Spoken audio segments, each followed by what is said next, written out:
समझो आसान तरीके से, उस्ताद है खास सादी मात के। Bismillahirrahmanirrahim. Assalamu alaikum dear students. Today we are going to do very interesting, important and lengthy question, and we need to find the inverse by adjoint method of matrix D having order 3 by 3. ये lecture लेने से पहले अगर आपने 3 by 3 order के matrix का determinant लेना नहीं सीखा हुआ, अगर आपने 3 by 3 ऑर्डर के मैट्रिक्स का एडजॉइंट लेना नहीं सीखा हुआ, तो ये लेक्चर आपके लिए बेकार है। उसके लिए आपको पहले पिछले लेक्चर्स में इन चीजों को सीखना होगा, देन ये लेक्चर आपके काम का है। इनवर्स मालूम करने के लिए हमने लास्ट लेक्चर्स में यही बात सीखी थी, समझी थी कि हमें दो चीजें चाहिए, एक डिटरमिनेंट और दूसरा एडजॉइंट। ये दो चीजें हमें चाहिए। तो सबसे पहले इस मैट्रिक्स का डिटरमिनेंट मालूम करेंगे।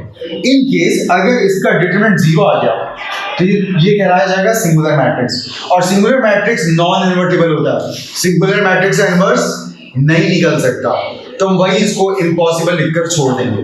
लेकिन अगर इसका डिटरमिनेंट 0 के अलावा कुछ भी और आ गया तो हमें आगे बढ़ना होगा, और फिर 3 by 3 ऑर्डर के मैट्रिक्स का हमें एडजॉइंट मालूम करना होगा। और आपको मालूम है कि 3 by 3 ऑर्डर के मैट्रिक्स का एडजॉइंट वो काफी लेंथी होता है, उसमें आपको 9 कोफैक्टर्स लाने पड़ते हैं पहले, लेकिन वो 9 के 9 एक जैसे एक ही तरीके से चल रहे होते हैं।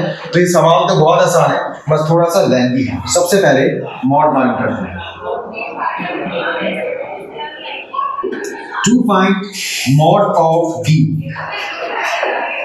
मॉड ऑफ डी मालूम करने के लिए आप मैट्रिक्स डी के तमाम के तमाम एलिमेंट्स को मॉड में लिखेंगे। 1 0 1 -4 1 -1 6 -2 and 1।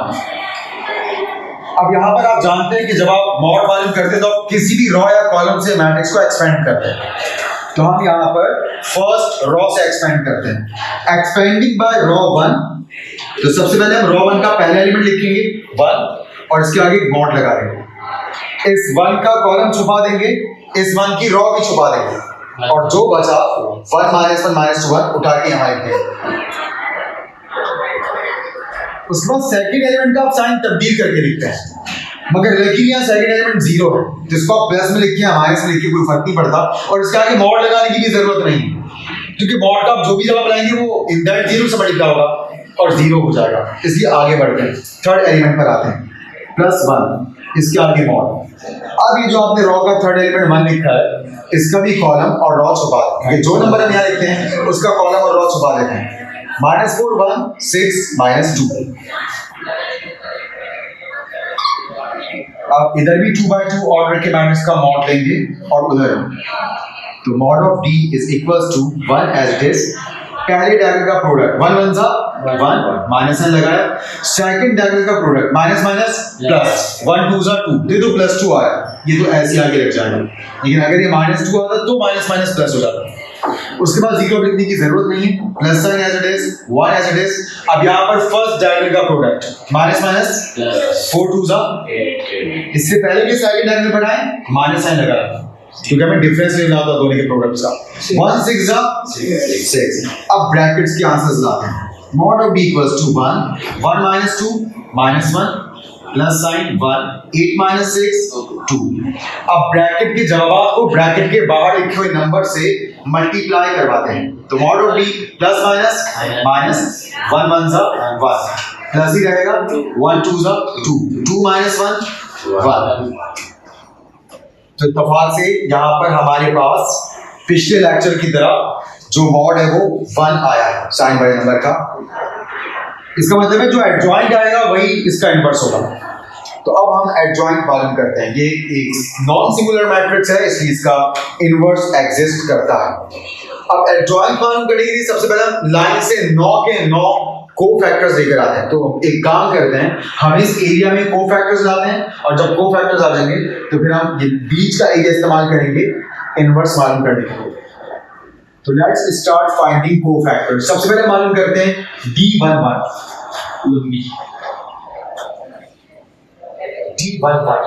राइट। अब D11 मालूम करने के लिए हमें सबसे पहले -1 लिखना है। -1 के ऊपर क्या पावर लगाएंगे 1 + 1 इसके आगे हमें एक मॉड लिखना है और इस मॉड में क्या लिखना है, ये जो 1 1 है, पहले वन का मतलब रो है, दूसरे वन का मतलब कॉलम है, मतलब पहली रो पहले कॉलम को छुपा रहा है। और जब आप पहली रो पहले कॉलम को छुपाएंगे तो क्या आएगा 1 -1 -2 1। और क्योंकि पहली रो को छुपाने का काम आप यहाँ कर चुके हैं तो आप यहाँ से भी देख के लिख सकते हैं, ठीक है। 1 -1 -2 1। अब -1 की पावर क्या हो जाएगी 2 और इधर पहले डायगोनल का प्रोडक्ट 1 1 जा 1 माइनस साइन -1 -2 जा +2 यानी कि 2 एलिमेंट्स आ जाएगा और इक्वल की बात अब हम जवाब लिखने वाले हैं। 1 -2 क्या आएगा -1 और स्क्वायर से -1 क्या हो चुका है खत्म हो चुका है। इसका मतलब है जो ब्रैकेट का जवाब है वही फाइनल जवाब है। तो 1 -2 कितना हो जाएगा -1। बिल्कुल वैसे ही अब हम मालूम करेंगे D1 2 यानी कि -1 की पावर 1 + 2। इसकी भी आगे एक मॉड और अब पहली रो और दूसरा कॉलम छुपाना है। फर्स्ट रो और सेकंड कॉलम छुपा दिया है। -4 -1 6 1 -4 -1 6 1। -1 की फाइनल पावर क्या हो गई है 3 ऑड है और ऑड का मतलब है माइनस साइन एग्जिस्ट करता है और माइनस साइन जो भी ब्रैकेट का जवाब आएगा उससे मल्टीप्लाई होगा और उसका साइन तब्दील कर देगा। -4 बन जा -4 माइनस साइन लगाया 1 6 जा 6 और माइनस प्लस माइनस होता है यानी कि सेकंड डायगोनल का प्रोडक्ट -6 आया और जब आप माइनस के बाद -6 लिखेंगे तो ये क्या हो जाएगा +6। -4 + 6 2 होता है और 2 जब -1 से मल्टीप्लाई होगा तो क्या हो जाएगा -2। एक बार फिर मैं बता दूं हम डायरेक्ट इसलिए कर रहे हैं क्योंकि पिछले लेक्चर्स में हम ये सब चीजें स्टेप बाय स्टेप बहुत तफसील से कर चुके हैं। अब D1 3 -1 की पावर क्या हो जाएगी 1 + 3 फिर इसके आगे मॉड 1 3 का मतलब फर्स्ट रो और तीसरा कॉलम छुपा है -4 1 6 -2 -4 1 6 -2 -1 की फाइनल पावर क्या हो जाएगी 4। ये इवन पावर है, इवन पावर की वजह से -1 क्या हो गया खत्म यानी कि जो ब्रैकेट का जवाब है वही फाइनल जवाब है। माइनस माइनस प्लस पहले डायगोनल का प्रोडक्ट 4 2 जा 8 फिर माइनस साइन सेकंड डायगोनल का प्रोडक्ट 1 6 जा 6 8 - 6 2 और 2 बन जा 2 ही होता है।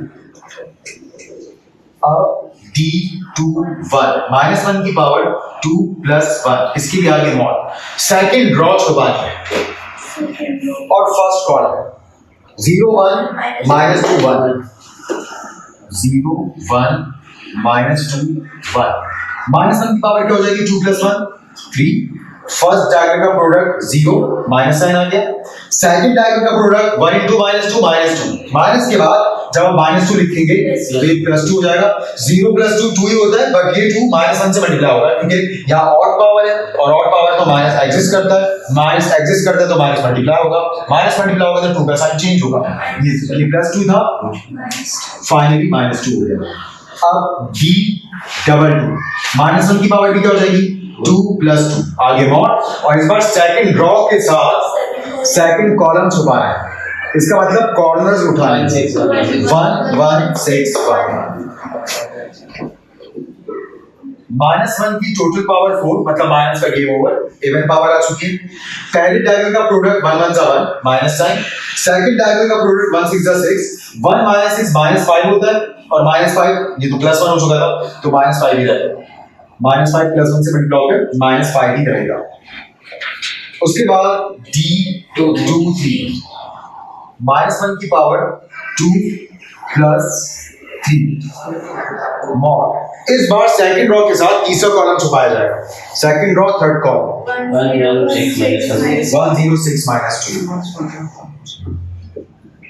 -1 की टोटल पावर 5 मतलब माइनस साइन मौजूद है वो ब्रैकेट के आंसर का साइन तब्दील कर देगा 1 * -2 -2 माइनस साइन के बाद 0 * 6 0 और आप जानते हैं कि माइनस साइन जब -2 से मल्टीप्लाई होगा तो वो +2 हो जाएगा तो फाइनल आंसर आ गया +2। उसके बाद D3 1 तो -1 की पावर हो जाएगी 3 + 1 और इसके आगे मॉड और मॉड में आप तीसरी रो के साथ पहला कॉलम छुपाना है 0 1 1 -1 उसके बाद -1 की टोटल पावर क्या हो जाएगी 4, यानी कि माइनस खत्म। 0 इंटू -1 0, -0 भी लिख सकते हैं बट 0 न्यूट्रल है, जरूरत ही नहीं। माइनस साइन, सेकंड डायगोनल का प्रोडक्ट 1 1 1, 0 -1 होता है, मगर ये माइनस खत्म हो चुका है, इसलिए जो ब्रैकेट का जवाब है वही आगे फाइनल आंसर है। यहाँ क्या आ गया -1।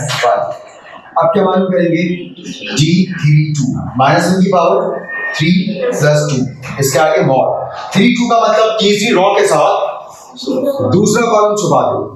1 1 -4 -1, 1 1 -4 -1 इक्वल्स टू -1 की पावर क्या हो जाएगी 5, और यहाँ फर्स्ट डायगोनल का प्रोडक्ट प्लस माइनस -1 1 1, फिर माइनस साइन, सेकंड डायगोनल का प्रोडक्ट 1 -4 -4, माइनस के बाद जब -4 लिखेंगे तो +4, 4 -1 +3, बट यहाँ माइनस बैठा है, वो +3 -1 से मल्टीप्लाई करके क्या हो जाएगा -3।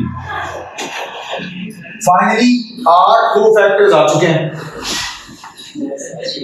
अब d3 -1 की पावर 3 + 3, इसके आगे मॉड, तीसरी रॉ के साथ छुपा रहे हैं तीसरा कॉलम, -1 0 -4 1, 1 0 -4 1, -1 की पावर क्या हो जाएगी 6, पहले डायगोनल का प्रोडक्ट 1 1 1 माइनस साइन, दूसरे डायगोनल का product plus minus minus 4 0 0, -0 minus बाद -0 लिखेंगे तो क्या हो जाएगा +0, बाहर कुछ भी लिखते 0 के साथ, 1 + 0 1 होता है और बाहर का माइनस खत्म हो चुका है, इसका मतलब है 1 ही फाइनल आंसर है।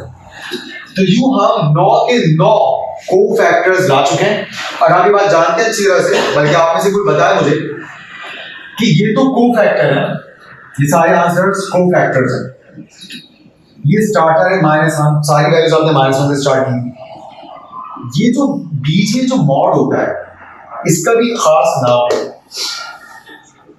इसका क्या नाम था किसी को याद है?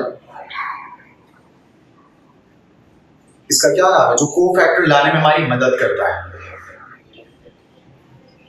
जो एक्चुअली मॉड का जवाब है, यानी कि यहाँ पर 1 - 2 मॉड का जवाब क्या है था -1, वो -1 का भी एक नाम है, और वो -1 जब इस वाले 1 या -1 से मल्टीप्लाई होता है तो वो कोफैक्टर बन चुका होता है। पर उससे पहले कोफैक्टर बनने से पहले, यानी कि इस वाले -1 से मल्टीप्लाई होने से पहले जो सिर्फ मॉड का आंसर आता है उसका क्या नाम है? किसी की भी याददाश्त में नहीं है? माइनर, MINOR, उसे हम क्या कहते हैं माइनर कहते हैं। यानी कि अगर कोई भी आपसे पूछे ये जरा बताओ M21 कितना था, ठीक है D21 है ना, D21 है -2 है, बताओ M21 कितना था, तो M21 का मतलब है कि सिर्फ इसके मॉड का जवाब बताइए वो कितना था, तो इसके सिर्फ मॉड का जवाब क्या था 0 + 2 2। कोई पूछे कि M22 कितना था, तो M22 का मतलब है सिर्फ मॉड का जवाब, मॉड का जवाब क्या है -5, तो M22 यानी कि सेकंड रो सेकंड कॉलम की पोजीशन वाले एलिमेंट का माइनर क्या है -5, और इसका कोफैक्टर क्या है वो भी -5 है। यहाँ दोनों बराबर है, मगर यहाँ पे माइनर कौन है 2 है, और कोफैक्टर कौन है -2 है। तो जब पोजीशन का सम इवन होता है तो माइनर और कोफैक्टर का जवाब एक ही जैसा होता है, लेकिन जब पोजीशन का सम ऑड होता है तो माइनर का जो जवाब होता है उसका कोफैक्टर में सिर्फ साइन तब्दील हो जाता है। समझ में आ गई बात? चलिए जी, अब हम मालूम करते हैं एडजॉइंट। तो एडजॉइंट मालूम करने के लिए यहाँ पर एडजॉइंट का फॉर्मूला लिखेंगे, और ये क्योंकि आप डिटरमिनेंट देख चुके अच्छी तरह से तो मैं इसको मिटा रहा हूँ, और यहाँ पर अब हम पहले एडजॉइंट मालूम करेंगे और फिर हम इनवर्स मालूम करेंगे। तो जरा तस्वीर खींच लीजिएगा, इसके ग्रुप पे भेज दें। डी के कोफैक्टर्स आने के बाद अब हम इस काबिल हैं कि हम डी का एडजॉइंट मालूम कर सकें, और डी का एडजॉइंट मालूम करने के लिए हमें एडजॉइंट का फॉर्मूला लगाना होगा। एडजॉइंट का formula to find adjoint of D, तो एडजॉइंट ऑफ डी का फॉर्मूला है, अपनी पोजीशन मुताबिक 9 के 9 कोफैक्टर्स को यहाँ लिखना होगा हमें, D11, D12, D13, D 2 0 पहला कॉलम, D 2 0 दूसरा कॉलम, D 2 3, फिर D 3 0 पहला कॉलम, D 3 2, D 3 3 और इसके ऊपर छोटा सा t। This is for transpose. तो पहले स्टेप में तो आप सिंपल D की तीनों वैल्यूज यहां पर रखते हैं। Adjoint of D is equals to D11, D12, D13, -1, -2 and +2। D21, D22, D23, यहां से 2 1 2 2 2 3 की वैल्यूज है, -2, -5 and 2। Then D31, 32 and 33, last three values -1, -3 and 1। और अब इस चीज से जान छुड़ानी है। इस चीज से जान छुड़ाने के लिए सिंपल यहाँ जो रो है उसे कॉलम बना दें, या यूं कह लेंगे कॉलम को रो बना दें। एक ही बात है, यूं हमें एडजॉइंट मिल जाएगा। Adjoint of D is equals to, पहली रो है -1, -2, 2, ये बन जाएगा पहला कॉलम। दूसरी रो -2, -5, 2, ये बन जाएगा दूसरा कॉलम। तीसरी रो -1, -3, 1, ये बन जाएगा तीसरा कॉलम। और यूं हमें एडजॉइंट ऑफ D मिल गया। और क्योंकि इसका जो डिटरमिनेंट है वो 1 आया है, तो इसका मतलब है यही D का इनवर्स भी है। मगर हमें पूरी फॉर्मेलिटी करनी है, फॉर्मूला लिखना है, उसमें वैल्यूज को पुट करना है, देन इनवर्स ऑफ D को लॉग करना है। तो उसके लिए हमें स्पेस चाहिए, तो मैं यहाँ पर ये 9 के 9 को फैक्टर्स मिटा रहा हूँ।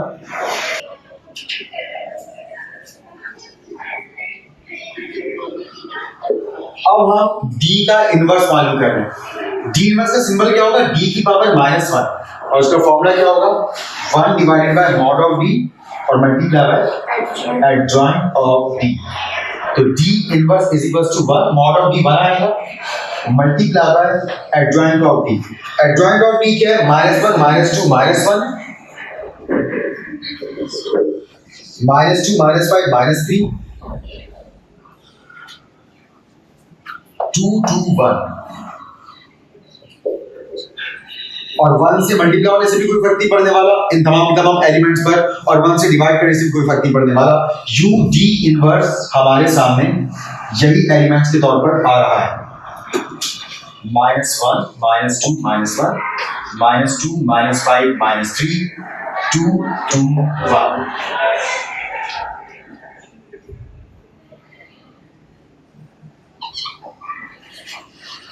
तो भी आपको 3x3 ऑर्डर के मैट्रिक्स का इनवर्स लेना अच्छे से समझ आया होगा।